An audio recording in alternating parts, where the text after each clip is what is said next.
When the war broke out in September of 1939, I lived in a village that was about 10 miles from Warsaw. We were more fortunate than some of the other people because my mother had a brother that lived in the Warsaw Ghetto. All our drapes had to be drawn all the time. We lived in darkness. Being 6 years old and hearing all the commotion, I had to sneak out on our balcony. And of course, I saw what was going on, Hitler and his crew. Most importantly, I remember a constant state of fear. I remember very, very clearly the time when the people in the building were asked to assemble in the courtyard. When I came home one day, my parents went there. The help said, "Oh, your parents are on a business trip." But I thought, that's strange. Why didn't they tell me? Finally, they told me, "Your parents were taken to prison." And then one day, uniformed men came to our apartment to look for my father. They looked in the closets, underneath the bed, all over, and the three of us were huddled in the living room. Well, soon after that, we left. My father decided that we should leave Frankfurt, which was a very good move, because later they rounded up all the Jews of Frankfurt into a hall, and they were all shipped to Auschwitz. But the original bunker was actually planned for no more than 15, 18 people. By the time it was sealed up, we got 35 people. So you can imagine how crowded this was. Going into the bunker and not knowing what's going to happen, being sealed in this tomb with all these people who you didn't know, and they're not sure where the food is coming from, and not sure whether you're going to survive the next day. I was 7 years old.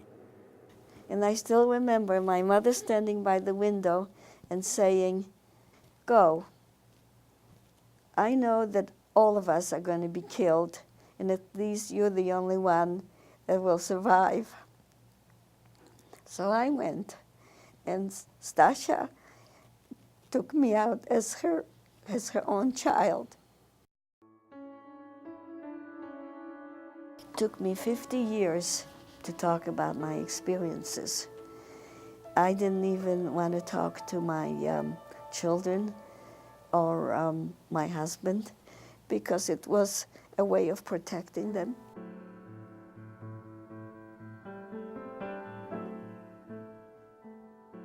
I don't think it's right not to know. Mm-hmm. And that's why now I tell my kids as much as I can. They found out a lot when I did this for the Federation, but I do it also for myself.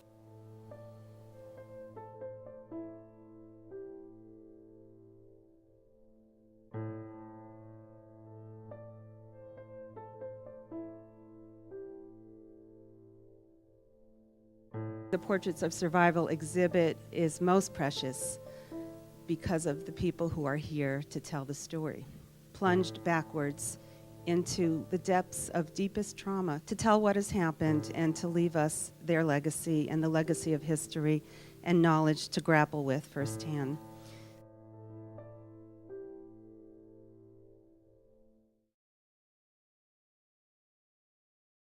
And none of this would be if Mara Vishniak-Cohn had not urged us to do this project based on the exhibit she had seen in Toronto.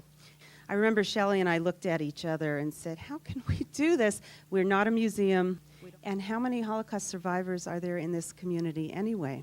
By the end, we had identified at least 38 community members who are survivors and refugees of the Holocaust. Before I continue with my story, I want to express my appreciation for the opportunity to share this and my life story and to leave it as part of a historical vignette. The exhibit, as I've said, has become an ever-expanding program of education, outreach, community building. I really like going to schools. I really like talking to kids and telling them what intolerance and hate can do. The exhibition had just been installed, and there was the installation ceremony here with Mara Cohen and Chancellor Henry Yang, among others. And I thought, wouldn't it be remarkable if we had the opportunity to commit to film or video the images of these people, their stories, their words, for the sake of history. And they have guns pointing at us, just like you're pointing the cameras. I was very lucky to be able to bring on board my colleague, Professor Kwame Brown, and the UCSB Department of Film Studies students who made the video portraits. We created a makeshift studio over here at Federation, a makeshift soundstage. We divided the students into teams of 3, and in one case 4, and we set up personal encounters so that the students were invited to meet these individuals outside of the grounds of Federation, maybe in a park, or, as it turns out, in all cases, in the homes of the survivors and refugees. We set out some aesthetic parameters for what these pieces would look like. They're expressive, in some ways experimental.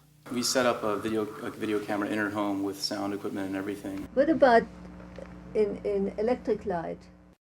They're evocative of the past, of subjective memory, and even of the vicissitudes of memory. And the second part is how he and Julie met. I feel that not only did we learn how to use stuff that we'll use in our film careers in the future, but just learning your past and what you've gone through and just your ability to share with us is very powerful. So thank you for doing that. Thank you. I just have to tell you all that I'm enormously happy. When we started this project, my ultimate hope was that one day perhaps some school children would come. I would have never imagined a day such as this, when we see this circle widening and widening through video and film and really splendid student work. I'm very moved, and I just want to thank everybody.